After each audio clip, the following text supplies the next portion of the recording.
was a short week, but still very busy here at the Capitol as committees continue to hear bills, testimony, and overviews on many different subjects. Let's take a look back at what happened during the week. The House Education Innovation Policy Committee on Tuesday reviewed a report by the Office of the Legislative Auditor regarding teacher licensure in Minnesota, a system that is seen as complex and in need of reform. Deputy Legislative Auditor Judy Randall offered recommendations to the committee. The key legislative recommendations are to clarify the statutes, and I know the legislature made some efforts on this last session that helped. I think there's probably still some ways to go. We recommend restructuring the teacher license system, so the actual licenses and the names and the organization of that system. We recommend installing a tiered licensure system, and then we recommend consolidating all teacher licensure activities into one state entity. Two bills before the House Taxes Committee on Tuesday would modify the residency definition and clarify the criteria used to determine for tax purposes whether a person is truly domiciled in another state. Members discussed House File 210, a bill that would modify residency definition. Representative Jerry Hertaus, who sponsors the bill, spoke to the committee. What this bill does is make it much easier for people to know and plan with regard to changing residency, not having to go through a 26-point checklist to make sure they're compliant with the department. I like to think of this bill, Mr. Chair, as the Hotel California Reform Bill. You know, in the song Hotel California, you can check out anytime you want, but you can never leave. And essentially, with the 26-point checklist, which is being distributed to you right now, you will see a number of items that the department can use to determine residency. On Wednesday, officials from the Board of Soil and Water Resources provided an update to the House Environment and Natural Resources Policy and Finance Committee on the agreement signed Tuesday by Governor Mark Dayton securing $350 million in federal funding to improve the state's water quality. Assistant Director Angie Becker Kudelka told committee members the money, which requires $150 million state match, will be used in 54 counties for three purposes: creating buffers, restoring wetlands, and wellhead protection. So to accomplish our mission and to implement these authorities, we look at how do we address state and local resource concerns.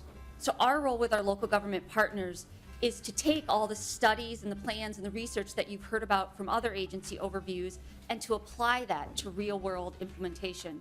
On Thursday, the House Education Innovation Policy Committee reviewed a program evaluation and financial audit by the Office of the Legislative Auditor regarding the Perpich Center for Arts Education and Crosswinds Arts and Science School.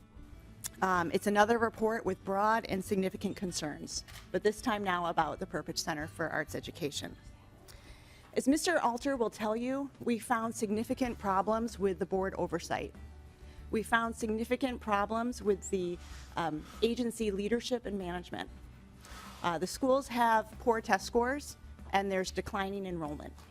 In other words, we found a lot to be concerned about.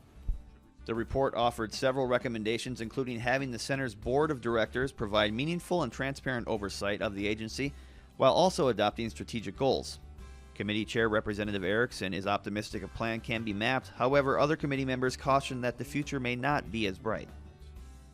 We've got a declining academic performance, meaning we're not delivering to the students what we would desire overall as a state. We've had poor board oversight. We've had weak, limited administrative leadership. We've had significant financial management issues, minimal public visibility, and we've got excess costs per student.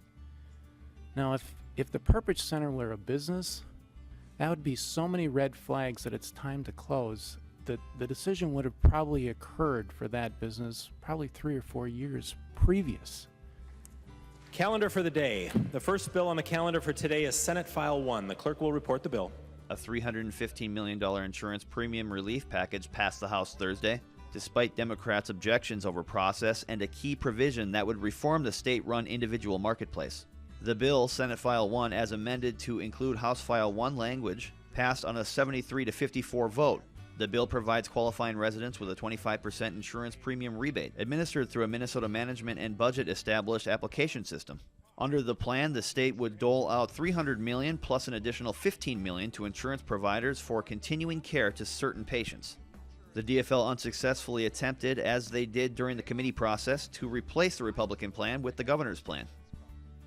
This should be a done deal. This is just like the bonding bill, just like the tax bill. The deal is on the table. All we need is a Republican speaker to say yes. Say yes to Minnesotans for $1 billion worth of construction, for a whole bunch of tax cuts, for premium relief right now. On behalf of the Minnesotans who want help and want action, I'm saying, Representative Doubt, don't be the guy who can't take the deal.